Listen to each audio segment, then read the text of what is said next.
I'd say this is going to make it a pretty short trial. If you think about it, Detective, it actually proves nothing. There it is, just like she said. Just like she described. You know, the thing I find most surprising about this case is you. You are one skeptical guy, Agent Mulder. Skeptical? Oh, yeah.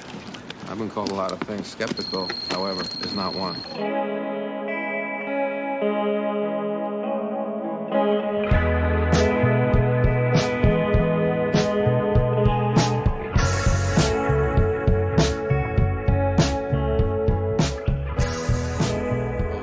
So tired after all that working I've done. I don't know if I can talk about anything else. Maybe I can talk about the X-Files though. Let's get some energy. I've noticed my last few intros have been quite. I've been like, I'm tired. And I'm like, no, we've got to get a bit more. We've got to get excited. We're nearly at the end of the series. Daniel Checkley, my co-host. Is the word pizzazz? What's that word? Pizzazz.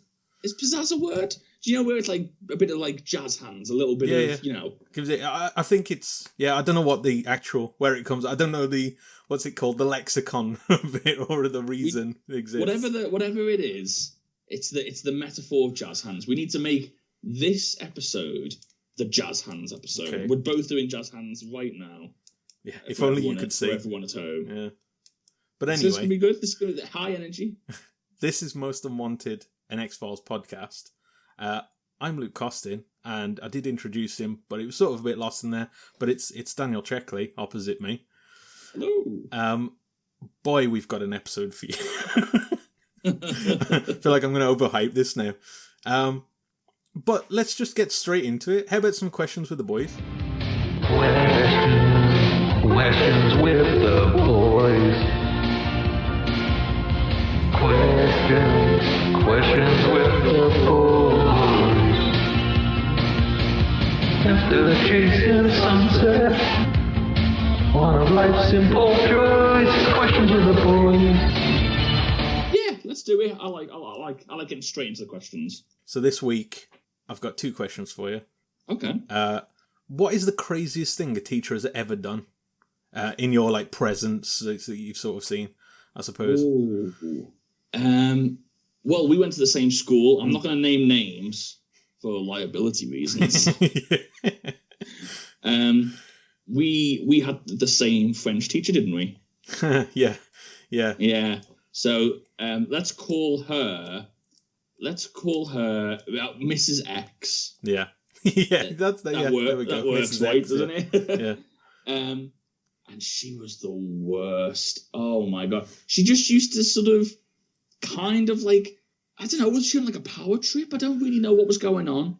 I feel like looking back, it feels like really bad, to be honest. I feel like she had like violent mood swings, like because she would like flip on like there was no warning. It wasn't like, oh, somebody had done something wrong. She would just flip and like just bawl at you, and you'd be like, where did that come from? Like it was, and a lot of the time she couldn't work out where it'd come from. And then she was also diabetic as well. And I remember one time, I don't know what happened. I don't know the technical term for it, but like a blood sugar level or something like that was low, and she just sat down and then just screamed at someone to get her a Mars bar. And like that's just it. I'm sure it's perfectly normal, like. But, like, it just felt weird. It just felt weird to see. Like, just literally the anger, and just screamed at this one student. And I think this was, like, what was, like, 13 maybe? Yeah. Just screamed, I need a Mars bar, get me a Mars bar. Yeah, she was... this same teacher, like, another story. I remember I missed the first week back because I was on holiday. And, you know, naturally as a kid on holiday, I didn't ask people in school, what did I miss? Because it was a class that, I'm going to be honest, I didn't care that much about. So I rocked up at the next week's like lesson, I suppose, after being off for a week. And I'd missed like coursework or something like, or homework, or I can't even remember what it was. I don't even think it was coursework because we weren't that old yet, but I'd missed some homework. And Mrs. X was like basically saying, did you not ask your other students if you had a homework? And I was like, no. like, what planet are you from? No, I didn't. And she screamed. Looking back, like, I used to hate it. Looking back, I do wonder, like, whether she was going through stuff, like whether you know what I mean. It just it felt it's too weird. It was there's some of the swings that she would take at some of the kids. Because it doesn't feel right. I remember from that experience, literally, she went from like, "Oh, you're right. How's it going?" Like, basically like introducing me to the class because I'd missed last week. I said I didn't do my homework, and she screamed in my face and forced me to the front of the class. And I was like, "What's going on here?" I could not work it out, but yeah, she was a character. She was a character. I will say that. I remember like people used to lose her tires then like all the time. So maybe that was one of the reasons. I didn't know that. Yeah.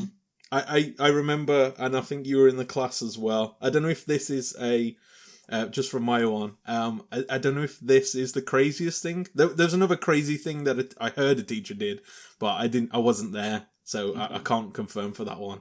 Okay. But we had a maths teacher as well. Same maths teacher. Let's call him Mr. X. Let's keep that anonymous. Mr. X, yeah. And it could be a few at the moment, so I'm wondering who you're talking about. Well, I'll start the story, and I'm pretty sure you'll know. Probably. So thieves got into the school over the weekend and plundered some of the equipment. And we just had some new projectors fitted in, some overhead projectors, literally hanging from the ceiling, and they'd been ripped out. And we basically all found out, from what I gather, at the same time that they'd been stolen. And the teacher was like sort of just raging inside, and then as we all sat down for the class, all this rage came out in him, and he just booted the bin across the room, and at the same time was basically, "Someone stole my projector!" And that'll always stay. But then that didn't help, because then obviously that's funny. So yeah, and you're not living that down, not in the school. We were just absolutely pissing ourselves, which probably didn't help the situation. his prize projector stolen. Oh god, there's some fun stories. I was talking to Tash about this recently about like school stuff, and then do you know when you just remember something that happened and you're just like, oh no, wait. Yeah. Oh yeah. With school, it's weird, I start to scare myself a little bit, because sometimes I look back and, like, especially not even schools, but just college more than anything, and I look back and I think I can't even remember anyone in my class. Yeah. Like, I've got to the point where I literally, like, I can probably, in college, I could probably remember like 3 or 4 people's faces. I don't think I'd recognise them as I went past, and it's weird to think about, like 2 years of your life and you just like gone from your memory. Do you know what I mean? It's kind of scary, really. It is strange. Though I had that recently. There's a chap that one of our friends Aid knows, and he was talking to on Facebook and that, and he was having an argument. I was like, "Who's this guy? Like, what's he?" And then it clocked. I was like, "I went to college with him." He just like changed so much that he was like, he was just a completely different person. So strange, isn't it? Yeah. It was but hey, that's time. We all forget. Really good job again. This high altitude podcast. The second question is going to bring up some. It'll bring the energy back up. If you had to marry one of the Muppets, which one would you marry? Ooh, good question. Very good question. Monster would be way too high maintenance. Miss Piggy would definitely be too high maintenance. I think Kermit's a little bit too placid, isn't he? I think he'd annoy you by how nice he is. I don't know. I think I'd get on with Kermit. Yeah. He'd be like, you'd be constantly in his shadow. He'd be the goody two shoes. Nah, you don't want to.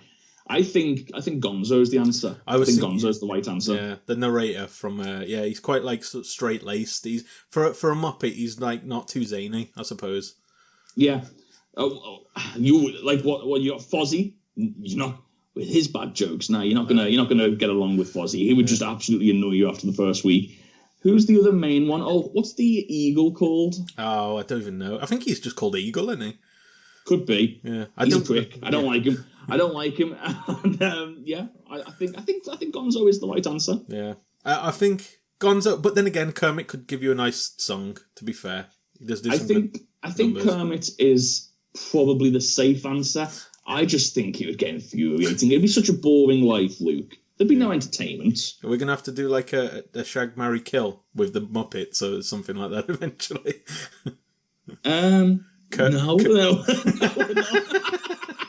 No, we don't. We don't have to do anything like that, Luke. Yeah. But if you had to. Oh, God. I feel like that's enough questions. That's enough joviality. Ever, to be honest. I don't think we ever need to do questions again after that. Well, we've got to start doing things again to actually like have a segment. So, let's get into the episode, I say.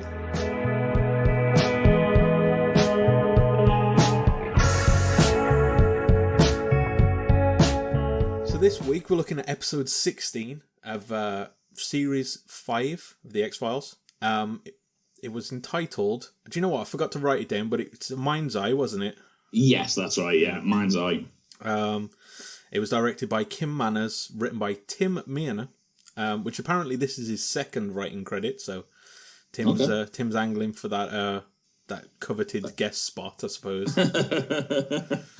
And the original air date was April 19th, 1998. So we start with Marty Glenn, who's our sort of guest character for this episode. We start in her apartment, and she starts having this like vision.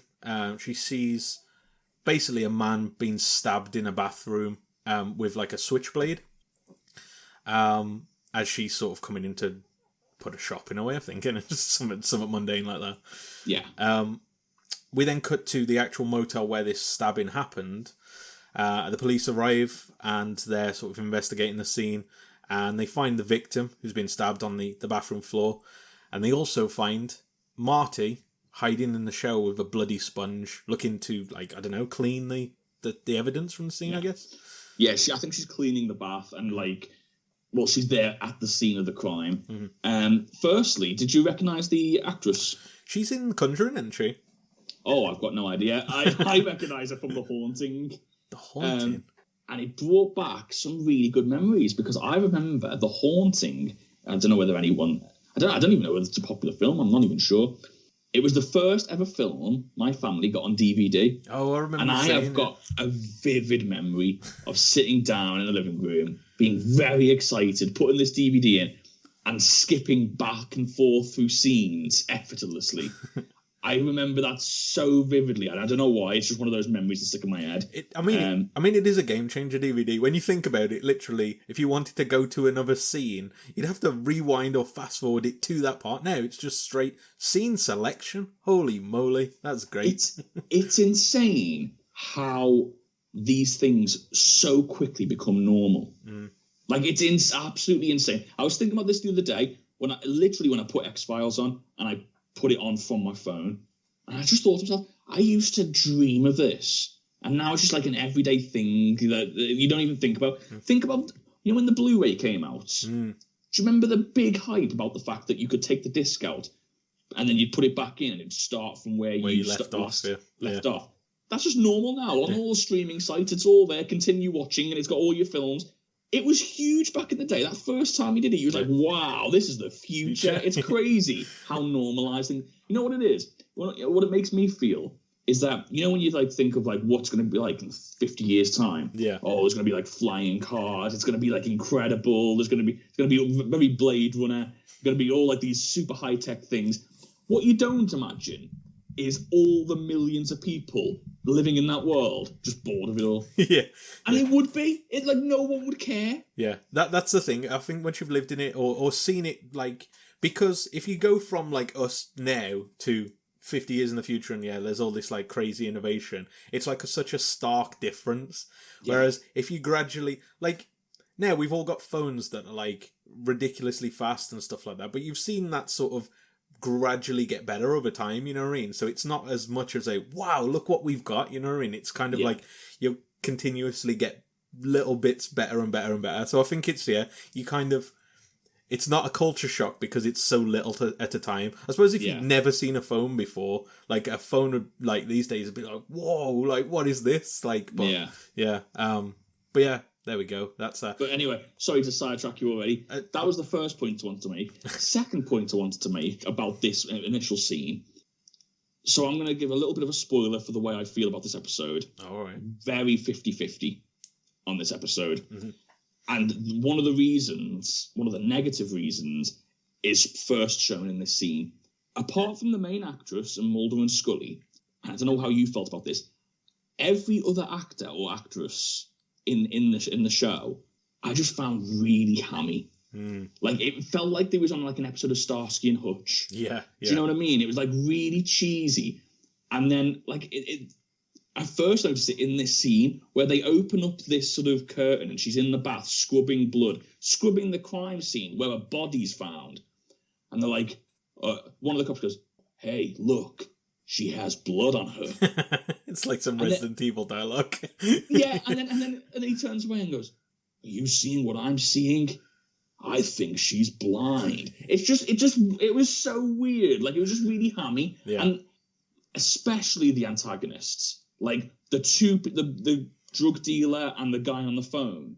I just thought it was so cheesy, and like it felt like you just ripped lines off like this sort of ad-free service that you could just rip any lines off and make your own little animated movie. Yeah. I didn't notice the acting as much until like you're mentioning it, but I wasn't apart from as you mentioned the guest and sort of Mulder and Scully, I wasn't really left with any lasting impression, so it's kind of just sort of passed me by. Also, full disclosure, I watched this episode last week when I thought we might be able to record, so that a lot of it might be sort of forgotten, which for this episode is not the best, because I feel like there's a lot you can forget about this episode. But anyway, as you mentioned, she's arrested and they realise that she is blind, so there's your big gotcha of the episode, I suppose.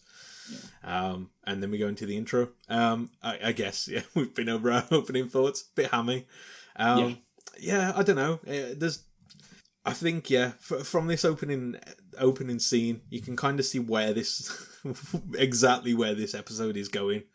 It's your run of the mill monster of the week. I think. I think she's great, and I think even in this opening scene, but all the way through, I don't know the actress's name, so do forgive me. But the person who plays Marty, I think she's really good, and I think she plays a good role. I'm not a fan of the character, if I'm honest, like the actual character, but that's nothing to do with her performance. I think she does a great job. I definitely feel like she's been written to be like the way she is. You know what I mean? As such a off-putting character. Yeah, and we'll get into that over the next scene or two. Lily Taylor is the actor. Okay. So there you go.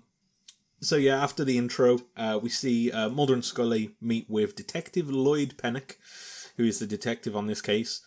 And basically, he explains that Marty is blind, and basically that's the only reason she hasn't been charged for this already, because if this was anyone else, this is a open and shut case, you know what I mean? Caught at the scene of the crime with the murder weapon, trying to clean up the crime scene. But they can't explain how she's done all this while she's blind. So Pennock, we also find out as well that the guy that she murdered is a heroin dealer, which is kind of relevant to the sort of overall plot, I guess. Yeah. Pennock has this theory that she's got some kind of like Daredevil style sixth sense. She can't see, but she has some other kind of ability, I guess. But he says that he's only got 48 hours to basically prove it to the DA to get the case pushed through, or he has to let her go and potentially wait for her to kill again. Yeah, exactly. And then he's basically saying that if she kills again, that would be my evidence, but I don't want her to kill again. Like, I don't want to catch her now. Yeah. I did like the idea of someone bringing a theory to Mulder and being embarrassed about their theory. Yeah. I forgot about that part, because he's kind of like, it's a bit wacky, but it's like, it's that opposite Mulder, yeah. I suppose he's back on board with his wacky theories now, so yeah, he's completely okay with it. Well, that's another negative point, sadly, I found with this episode. I thought the motives in this episode for pretty much all the characters were wild. Yeah. Like, absolutely wild. Like, why Mulder? I understand. Mulder doesn't have any previous experience with this. I don't understand why Mulder is so convinced she's not the murderer. Because she's saying she's being awful. She's saying she did it. She's not cooperating at all. Every single piece of evidence. There's nothing pointing towards her not being the murderer. So I don't understand why he has it in his head that to save her constantly. Yeah. I don't understand that. Maybe Mulder's just a massive contrarian. He's always just like sitting on the fence and. Like... If that's the case, then I want to see all the cases in between the episodes. How many murderers he puts back on the street because he's certain that they're getting messages from the other side. Do you know what I mean? Like, it just, for me, it just didn't ring true. I was like, the only evidence, literally the whole reason for this episode and the only reason why they investigate it at all is because there's, as far as they're concerned, there is absolutely no way a blind woman could stab a guy precisely in the kidneys. Yeah. And that's like, okay, she's been blind. I'm not saying it wouldn't be difficult, but like, you're literally happy to just exonerate her on that basis. It just felt weird. Do you know what I mean? There's definitely, if she's lived with her entire life, there's sort of this kind of, maybe she's learned to, as this guy says, if she's got a sixth sense or not, that's by the by. She could have used her other senses to like guide her way around or stuff like, I don't know what her motive would be, but anyway. Yeah, exactly. It just feels strange, and then a lot of her decisions doesn't make sense to me either. Why did she go and clean up? Yeah. I think her cleaning up the scene, because at the end they sort of imply that she wants to keep him from getting caught so she can kill him. And so how is her getting caught going to help? I think that was just an accident. This is the thing. I don't know. A lot of the motives of the characters, to me, was a stretch. Yeah. You know what I mean? It just felt like, how do we get the X-Files involved with this? And it just didn't seem to fit for me. And I don't want to be like negative because I didn't think this was a bad episode. I really didn't. But like, there was some glaring things in this that like brought it down, I thought. Yeah. And I think the reason why it sounds like I'm being so negative is because I think they're quite obvious things and they just didn't decide to fix them. Do you know what I mean? Yeah. It definitely feels like this is... It's the first real example in a long time, especially in this series, of like an X-Files by the numbers episode. You know what I mean? Like it feels... almost cookie cutter to the point where it's like they've just said, oh, we need a phenomenon, this one, we'll bung it into the episode, and there we go, we've got our X-Files episode. And I mean, like I said, there's some good performances from the main stars, but other than that, I really enjoyed the dynamic between Marty and Mulder. I really did. Yeah. Thought that was great throughout. But we should probably continue with our we basically talked about the episode, so that's it for this week. Let's skip it. Mulder and Scully go to meet Marty in her cell, and Marty is less than cooperative. I think is the polite way of saying it. I'd say rude. Yeah. I did find her character interesting, just how it feels like she's purposely a dick, if you know what I mean. Yeah. Like, she's written as that to sort of say not all, like, people with disabilities are... Because especially in, like, films and TV and stuff like that, if somebody's, like, in a wheelchair or is, like, blind or deaf or something, they're, like, a really virtuous person, you know what I mean? Like, they're like, really good. So to go the complete opposite way and just go, she's blind, but she's also an arsehole. Like, it's kind of... Yeah. It's true, and they actually explore that dynamic on purpose. There's a few scenes where they mention that they don't think she's just being disruptive for no reason. They think it's her pride. She doesn't want to be seen as this sort of helpless person, which is why whenever people offer her help, she's almost got so used to just slapping it away and just not wanting people to assume that she's got help. But on the flip side, it also doesn't make her a likable person. Do you know what I mean? I think it's fine to sort of not like the person she is because she is a very rude person and like she's not cooperative, and a lot of this is on her because of how uncooperative she is. That it's the reason why she gets herself into these situations. Yeah, she's just so belligerent too, like, and just it just pushes everyone's buttons the wrong way where no one wants to help her. And so it's okay. But this is the thing, isn't it? And I like this, and I like the fact that they explored this because this is what people are. People are complex. No, we all know arseholes. Everyone listening to this knows arseholes. They're probably thinking about that. that person right now in their head, right? They know who they are. Those people don't wake up in the morning and say, I'm going to be the worst person I can be. They still might be rude, they still might be inconsiderate, but a lot of the time it's their own insecurities, or they're defensive over something, or there's a reason why they're like that way. It's like, it could be like a defense mechanism for them. And I like that. I like the fact that not all of the good guys has to be likable. Do you know what I mean? Yeah, exactly. It just makes a complex character. Yeah. It makes complex. It makes it way more interesting. I think, but I mean, if you had the entire cast of this, then it'd be a bit grating. But to have one sort of outlier is, I do find it interesting. And I really did like her character and the actor portraying her. I did like that. And I think we sort of have to praise the good points in this for all the points that we don't find as well. I think this is a massive plus point for me personally. I think, again, this is like really high praise, so I don't mean it as this kind of like this. But what it reminded me of a little bit was a show that did this to perfection, in my opinion, was True Detective. The first season, at least, of True Detective. I think that's the only season anyone watched. Basically. I've heard the third season's pretty good, but let's not go into that. This isn't a True Detective podcast. But the first season of True Detective, Matthew McConaughey and Woody Harrelson, that showed... The reason why that worked so well is because it showed these characters, warts and all. You had your heroes, and they weren't good guys. They weren't bad guys. They were complex, and it's so easy to fall into that category. It's so easy. Like, if you look at Game of Thrones, for example, the phenomenon that is Game of Thrones. But essentially, and you do have complex characters, but essentially, they're good or bad, and sometimes a good person can turn into a bad person. They're never both, do you know what I mean? Yeah. And it sounds like I'm really bigging this character up, and it's not the best thing I've ever seen, but that's the sort of character writing I like. I like the idea that she has her reason for being like she is, and they do sort of touch upon that, but that's not what the story's about. Her personality's not what the story's about. No, it's just she's caught up in this this situation. Well, I say caught up, basically is destined to be caught up in this situation. Into it, yeah. But anyway, we're on the second scene. Sorry, I'm going to shut up for a little bit. No, to be fair, it's good to front load sort of the expectations and stuff like that. Anyway, with some of the episodes, especially when they're a bit dry, as I find this episode is.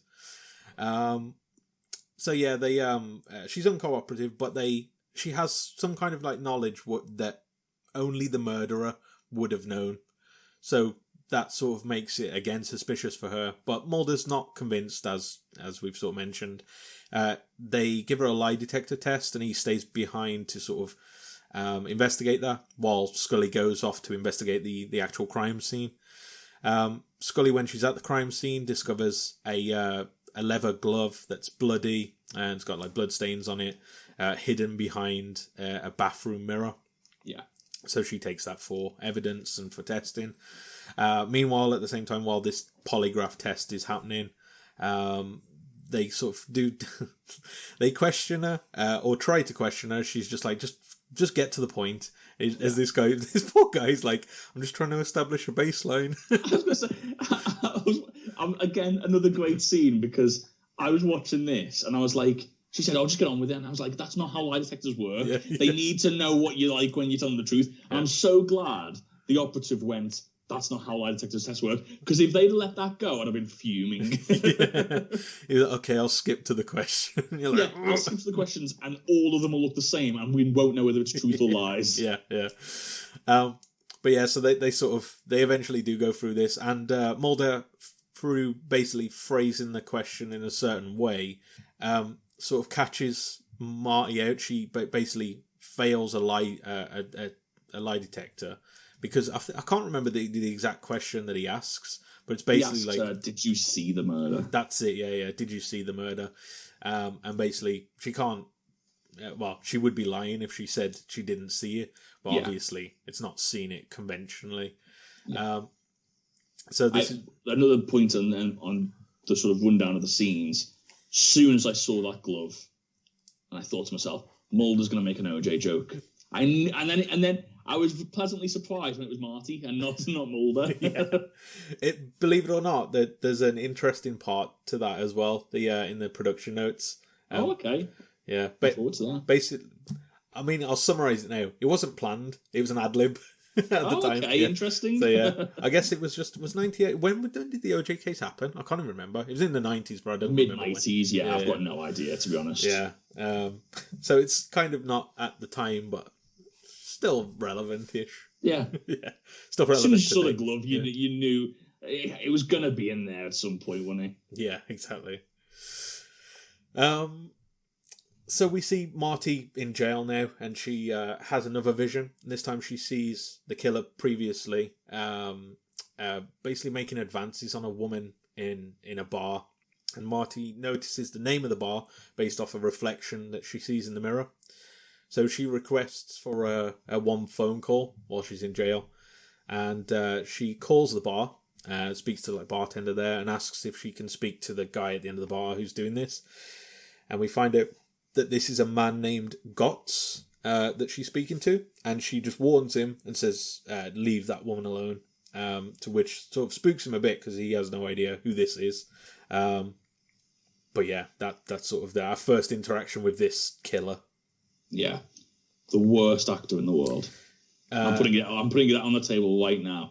I thought he was horrendous. Yeah, he doesn't really. Thinking about it, I was never once like intimidated by this like hardcore heroin murderer. It was when he's on the phone later and he's like, "You can trust me. Me and you are good." I was just like, "Oh, what are you talking about?" Yeah, it's just horrendous. I didn't like him at all. I feel like the reason we're so down on this, I guess, is because so far this series has been pretty solid, I'd say, all the way through. I don't think we've had any, and this is the first one that's sort of gone a bit like. Funny thing is, I was thinking about that myself, and I thought, I think I'd have probably liked this a lot more if it was in the middle of season 2. Yeah, exactly. You know what I mean? Where there's been worse, like, sort of clangers. Yeah, exactly. And it wasn't just back-to-back great episodes all the time. Yeah. So Scully brings this is later on, Scully brings the bloody glove to the jail. And she mentions that Marty's prints are on the glove, and that the glove actually fits Marty's hand perfectly. And this is where we get the OJ reference. Looks to me like it fits. Somewhere Marcia Clark weeps. But you still haven't got a weapon. Oh, it's just a matter of time. But you haven't got time. Hope you saw what just happened in there. Even if the gloves do fit, you can still acquit. So with this is basically the smoking gun, I guess, is that one piece of evidence they needed. And Pennick concludes that Marty is actually the murderer. Mulder's still doubtful. He doesn't think this is... he thinks something's off about the case. He hasn't really said yet what it is, but he just thinks there's something amiss. And Scully brings up a theory that she might have like a psychological disorder that blocks her vision. And she's not actually physically blind, that she can sort of see occasionally. Or she can physically see, but she thinks she can't see, essentially. Yeah, it was a strange one, really, because I'd never heard of a condition like this, and I don't know whether it's actually a real thing. But yeah, basically the idea is Scully's theorising that maybe she can actually see and she's not blind. She doesn't think she's lying about being blind. She just thinks that maybe part of her can see more than she actually knows herself. Yeah, basically, yeah. With stuff like this where they say it's a psychological condition and stuff, I just go with it now because I'm like, the amount of times I've seen brains tricked into doing, like, the weird things your brain can trick you into doing, I'm like, it's probably plausible, I guess. Yeah. But yeah, so they send Marty to get it. Sorry, I've just had a quick thought. How did Marty know where all these things was taking place? What things? So, like, for example, in one of the last scenes, a guy is attacking a woman in a bar. She phones the bar and tells... The bar, she saw the name of it. She saw the name of the bar. and guessed. I guess. Would she be able to read? I don't know. Because I know, like, you'd be if you're blind from birth, maybe. And again, this might be completely. That's ignorant. A good point, actually. Yeah, if she's blind from birth, she would read like Braille, I guess, wouldn't she? I don't know. Either Braille, and I know you can't. There are ways of like reading like the feeling of letters, but I feel like seeing them is a completely different thing, and like it would take you a while to figure out. Well, actually, no. She's had this sight all along, hasn't she? From GOTS. So I guess if she's like had this sight all along, she's probably seen words while he's been in prison or something like that. You know what, Luke? You've just saved the director from my wrath. So yeah, it's not the director, it's the writer. So Tim Minear, send your thanks to Luke because I was about to explode. We've cracked that case. I'll buy that. That's fair. I'll buy that. It's believable to a degree. Yeah, I mean, to be fair, there's a lot about this episode though. Right? So I feel like if you go analytical, it just will not hold up because there's so many things that can be pulled apart with it. But yeah, that's my sort of stretch to explain that. But yeah, she undergoes like an eye exam to see if there is any basically physical sort of stimuli in the eye, so they can see if she's physically blind. And this is where she has another vision. I can't remember what she sees in this one. I think it's just like a general vision, isn't it? It's like just this, because this one's before he sees the woman get attacked. Yeah. So it's just like him wandering around or something. And this is where Mulder notices like a reaction on the testing equipment that they're using. And he asks Marty about it, but she's just, again, being a helpful self, just refusing to explain what she's seen. But the examiner concludes that after all this testing, she is physically blind. There's no sort of way around this. And with this, Mulder explains that to the district attorney, that there was actually some kind of like neurological activity. So like she's sensing that she's seen something, which caused her pupils to dilate. And he theorizes that there's some kind of like she's seen something in her mind's eye, hence the title. Yeah. And this has got some kind of like physical response to sort of register that she's seen something again without actually seeing it. But the DA, being ever the pragmatist, says, I can't really convict a blind woman based on you've got some fingerprints. Like it's not based on her being at the scene of the crime, cleaning up the blood. Yeah. Knowing everything about the crime, having a confession. It just felt like, what could she do? Would you have to actually see her stabbing him in order to convict her? I feel like that's the evidence they need. I guess if she's blind, apparently, I don't know. Yeah, as long as we don't have gloves and fingerprints on the gloves stuffed in the victim's apartment with his blood on them, as long as we don't have that, well, actually, we do. Yeah, but she's blind. You know what I mean? Like, it just doesn't make sense. It doesn't make sense at all. You're trying to send an innocent woman down now, though, Chex. You can't go into this. I know, that's the thing, isn't it? We can. I would have. I'd have sent her straight to jail. Based on the evidence put forward to me, I'd been like, well, I'm sorry. That's it. It's so... Don't clean up other people's crime scenes if you don't want to get caught out. It's the easiest case to solve in the world, or the easiest to send to court, I'd say. Yeah. And especially, you would think that, like, she could kind of try and get sympathy for being blind, but the way that she acts, I don't know, she'd win over the jury in that case as well. She'd be a goner. It just makes no sense to me. Like, anyway. I'm not saying that they would... I'm not saying that it's a... Like they keep saying throughout the episode, they don't have the murder weapon. The murder weapon's not there, and so if they don't have the murder weapon, it's tough to convict. And I appreciate it is tough to convict, but... It feels bizarre to me that so many people are happy to write it off completely, despite the huge mountain of evidence that places her there. And a sort of like previous... Doesn't she have like quite an extensive criminal record as well? Yeah, and she confesses. I don't know what they need. I really don't. But anyway, he says, we're not got enough. We're going to have to let her go. So she... Tell you what, unless you bring me eyewitness report, maybe from a taxi driver dropping her off at the scene at the time that he was murdered, then we'll talk. Yeah. Well, actually, no, I throw it out. It's eyewitness. We can't rely on it. Oh, God. So she leaves, goes out into the street, and she starts having another vision. And this is where we see the killer Gotts attack the woman from the bar, basically sort of stalks her and attacks her in an alley. So Marty asks just some passerby if she can... I don't know if she sees a street sign or something like that points her to it. I think she the reading, I was a little bit confused about this myself, and the way I read it was she didn't know her way to the street. So she walked into the middle of the road to get the guy to take her to the street. To get her help. No, I mean, like, how does she know where this woman's been attacked? Is it just behind the bar? Or... I don't know, Luke. Oh, I don't know. You broke me. I thought you might have some like fresh knowledge from my week-old watch I might have missed, but I guess she somehow knows. It's probably like they've got special bins. I don't know. She's probably seen a sign or something, or it's behind the bar. She must see a sign because she knows the street name, doesn't she? Yeah. She's asking about the street name, so she must see a sign. Yeah, I assume. Assuming she's learned how to read with these visions. Yeah. So she gets some help from a passerby. I love how you're consistently trying to keep this train on the rails. Gotta get it done.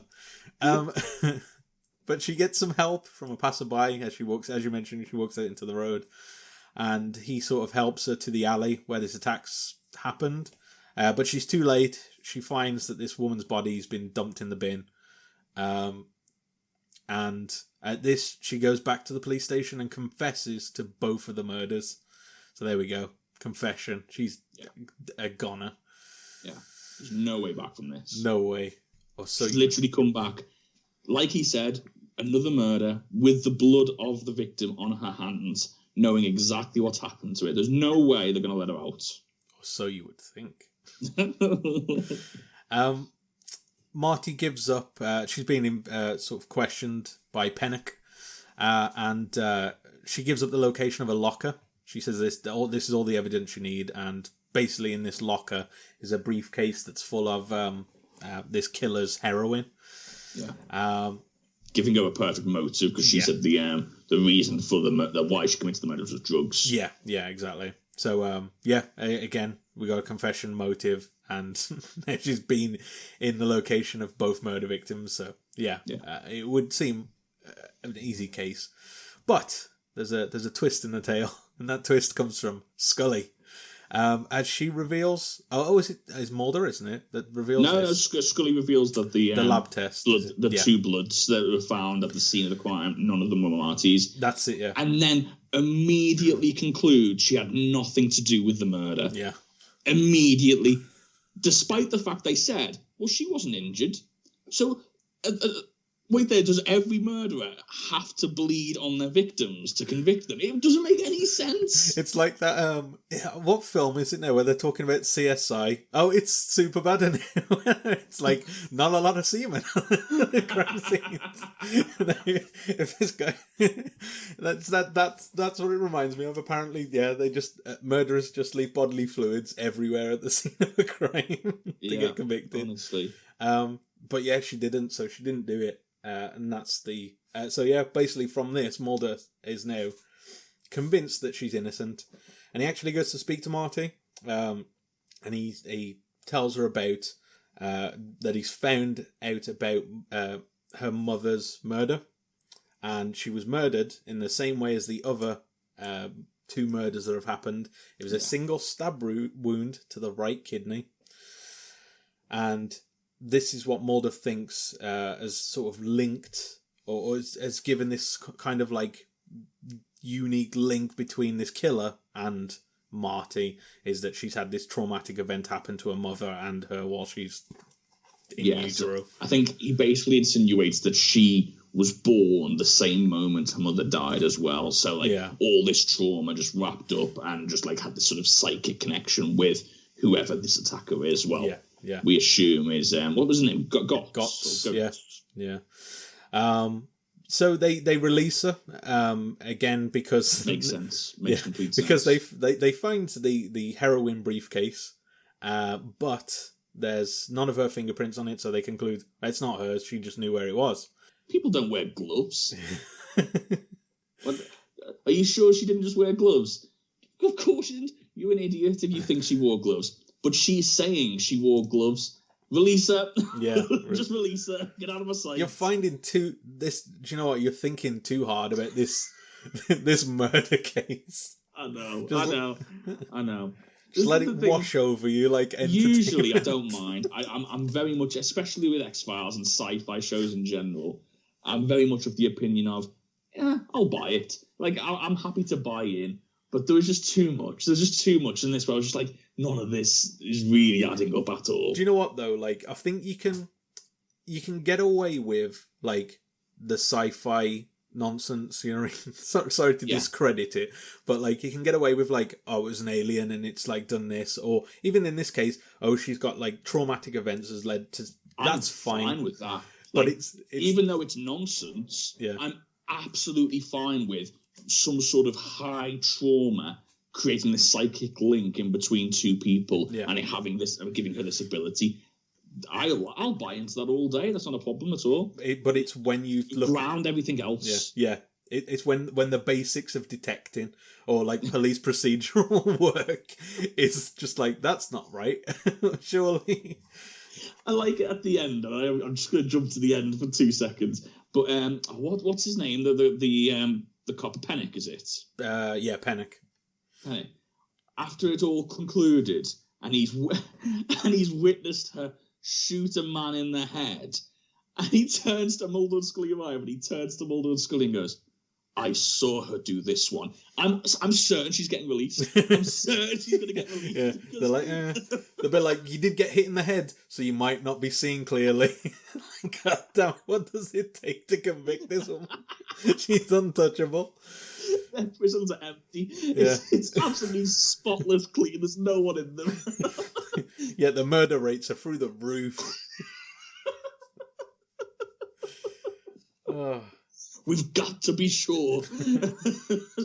Yeah, maybe they're just like really concerned about having a miscarriage of justice. They don't want to convict people wrongly. Yeah, maybe. You've got to applaud that. Yeah, applaud that. Yeah. But there is one more wrinkle in this story, and I think it's from the fingerprints or something, or doing the DNA on the briefcase. They basically find out that Gotts is also Marty's father. Yeah, so they realise he's involved with the case, and then they link it back to the original murder. Yeah. And then obviously the DNA results and whatnot. Yeah. And so you've got, like, this is why even more so this sort of psychic link between them takes place. Yeah, yeah. I thought this was a really good twist. I really liked this. And joking aside, I know I'm giving it grief, and I'm doing it mostly just for having a laugh. The last 10 minutes of this episode, I really enjoyed. I thought it was really good. Mm-hmm. I love all the twists and turns, and you didn't really know which way it was going to go. I do think, the actual, like, sort of pacing of the episode, towards the end is a lot better. And, it's just a shame, because I feel like there's a lot more that could have been done with this to sort of tighten it up, but it is what it is. When you have to produce, like, 20-plus episodes of series, then there's going to be ones that sort of, don't get the polish. But anyway, Marty says that Gotts can be found at the Blarney Stone Tavern, because she can see where he is, basically. We also find he's recently been paroled from prison, and that's why all this has started happening now. So Mulder and Scully go to stake out this bar, while Pennick basically protects Marty at her apartment to sort of make sure she's not hurt. This is when Marty sees another vision, and she sees Gotts reading the names on the letterboxes outside of her apartment, so she knows that he's tracked her to here. So Marty knocks Pennick unconscious. She takes like a coffee pot and smashes him over the head, and takes his gun and just basically waits for Gotts now. And this is basically where we see what her plan was all along. And this how crazy do you think it would be? Because I was thinking about this at the time. When she sees herself in his vision, that's the first time she's ever seen what she looks like. How crazy is that to think about? Yeah. And in that circumstance, in that situation as well, like, it's got to be such a weird phenomenon to go through. Yeah. There's a lot of things that you can sort of, especially at the end as well, like, because we'll get to it, but basically she says that the last thing that this got saw before he dies is the sea, isn't it? So that's all she can see now, and it's like, I guess it's kind of like a metaphor for this, like, just placid, like, calmness again, I suppose. Yeah, that she's not had an entire life. Yeah, exactly. Yeah. So yeah, this is where Mulder realizes, after we've just seen Pennock just get knocked out, this is where he realizes that Marty must have been seeing these visions of Gots inside his prison cell for, well, however old she is, which is almost 30 years now. So she's basically having this, like, constant living nightmare play out in front of her head. And obviously she's trying to get this to stop. She doesn't want him to go back to prison because that's all she's going to see again. She's misdirected them to get to there so she can lure him to her, basically. Yeah. They go back to the apartment, but a bit too late, as we find that Marty's now shot and killed Got. And finally, just the last part of the episode is we basically... Arguably the best scene, in my opinion. We basically see Marty being taken away, sent down, and she sort of speaks to Mulder in the prison. Marty, let me speak to the judge on your behalf. No.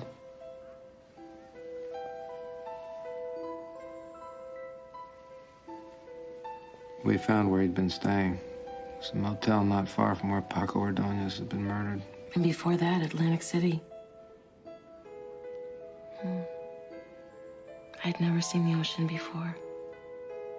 And now when I close my eyes, or even when I open them, that's all I see.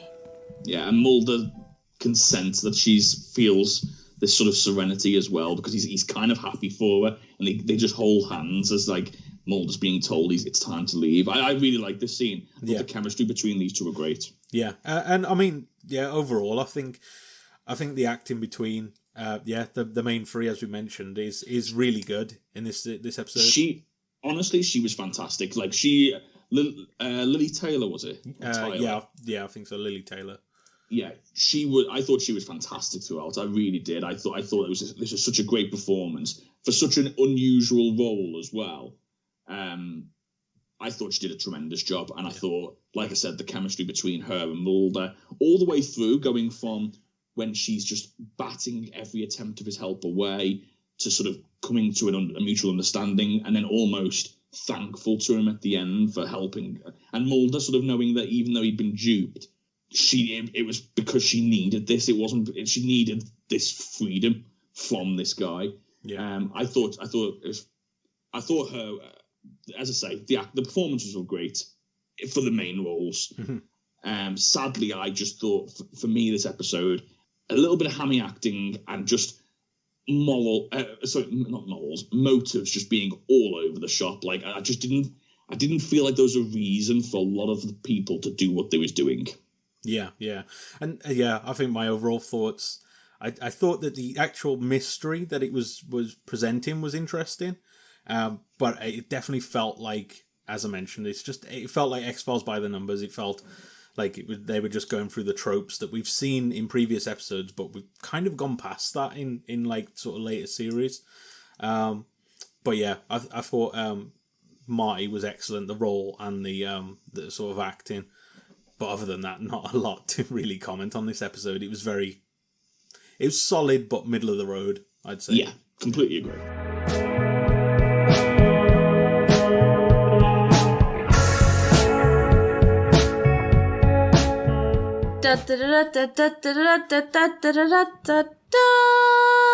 Luke's production notes. Minio was inspired to write the episode after learning about remote viewing, the parapsychological practice of seeking impressions about a distant or unseen target, purportedly using these are a lot of big words, extrasensory perception, or ESP, or sensing with the mind. Reportedly, the CIA spent $20 million on Stargate project, which was a research project to determine if the ability actually exists. So yeah, this this again feels like he's read it in a magazine or something like that. And going, oh, I'll stick that in an episode. Yeah, and then, definitely. Yeah. But I don't know the writing process. Maybe that has yielded some of the best episodes. So can't say. Minia initially had trouble conceptualizing this idea, noting it would be a good idea for a short story, but how do I make the whole thing work visually? To combat this issue, Minia decided to make the remote viewer blind. He sought to make the blind woman, and this is a quote, not Aubrey Hepburn, a reference to the 1967 film Wait Until Dark, in which Hepburn played the part of an innocent but terrorized blind woman. He later said, I wanted to make Glenn a bitch, because the fact is that disability doesn't necessarily ennoble a person. Yeah, I like that. We touched upon that in the episode as well. Yeah, I mean, it's an interesting take because, like I said, it's a bit against the grain of what you usually see, and I like that because, like I said, people are way more complex than I lose my limbs or something, and now I'm a saint. You know what I mean? Yeah. Mine's I guest starred Lily Taylor. Which was considered a rarity as she generally preferred to work in the independent film scene. Taylor, however, was a fan of the series and reached out to the series casting director Rick Milliken asking if they were interested in working with her. Another side note, Lily Taylor was a drama school's classmate of Gillian Anderson. Oh, no way. I wonder how much like sort of interconnected web on like these like big production, like somebody's been in something else with somebody and like, you know what I mean, they've all met somehow, but interesting to see, especially in the like that sort of time period, I guess. Blue Mankuma, who played the role of Detective Pennock, had previously appeared in the first season episode Ghost in the Machine. I imagine he played a detective. I can't remember. I genuinely don't remember. I remember. I'd like to say I do, but yeah. I remember something about the internet killing someone. Oh, I vaguely remember the episode, but I don't remember him being in it at all. No. Mulder's line, even if the gloves do fit, you can still acquit, is a reference to the leather glove of the O.J. Simpson murder case and was improvised by Duchovny during filming, which was mentioned earlier. Yeah. During the filming of the episode, art department Greg Lowen got into a discussion with the light. This one made me laugh actually when I read it. Got into a discussion with the lighting department when he pointed out that Glenn, being blind, had no need for lamps and other lights. The department quit back. Although The X-Files is a dark show, it isn't that dark. I was like, even they know? It is, yeah, it is dark. It is dark, yeah. The staccato and nightmarish remote visions that Glenn experiences were created in post-production by visual effects supervisor Laurie Carlson George. And the final note, which is interesting for the future and might skewer, it might make you think about some predictions going forward. Okay. Scully appears in every episode from this point onwards. Ooh, okay. So that's no Scully abduction. No. There's going to be no episode where it's Mulder solo or something like that. Because I suppose the last one was Mulder solo, and now it's... So my prediction is Scully solo every series from now on. Yeah. It stinks.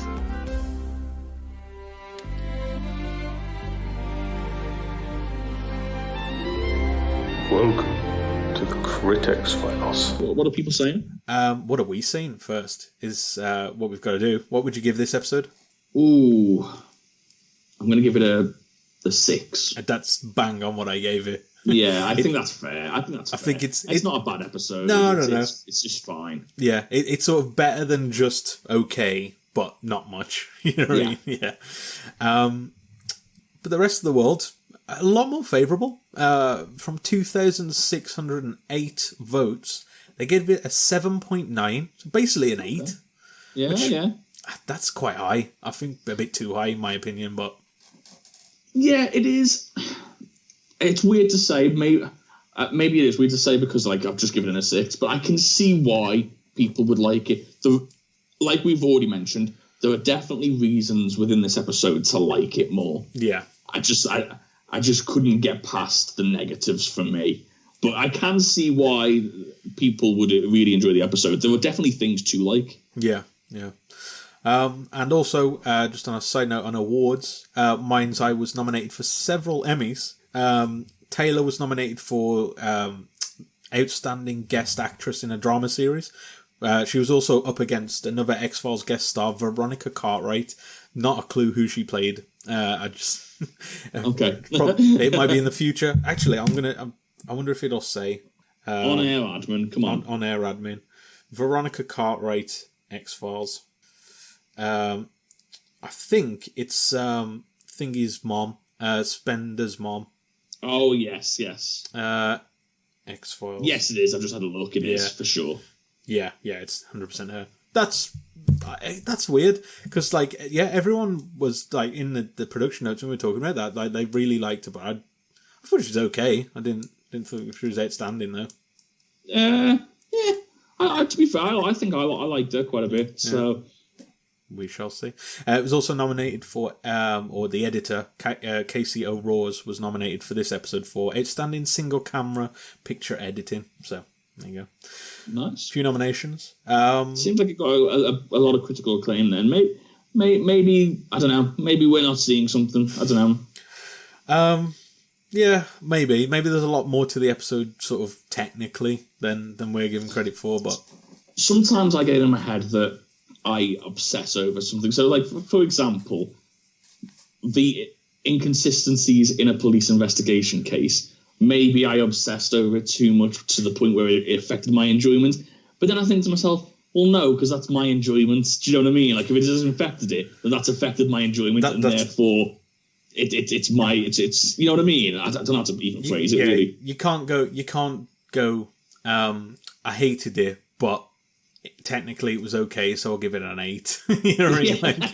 Exactly. It'd just be a weird scoring. I think we were talking about something else, about how you sort of review things, and I always sort of take personal enjoyment and technical ability into consideration, but yeah, essentially it all sort of falls somewhere between the two. If it's technically amazing and I love it, it's a 10, but yeah, anyway. Yeah, exactly.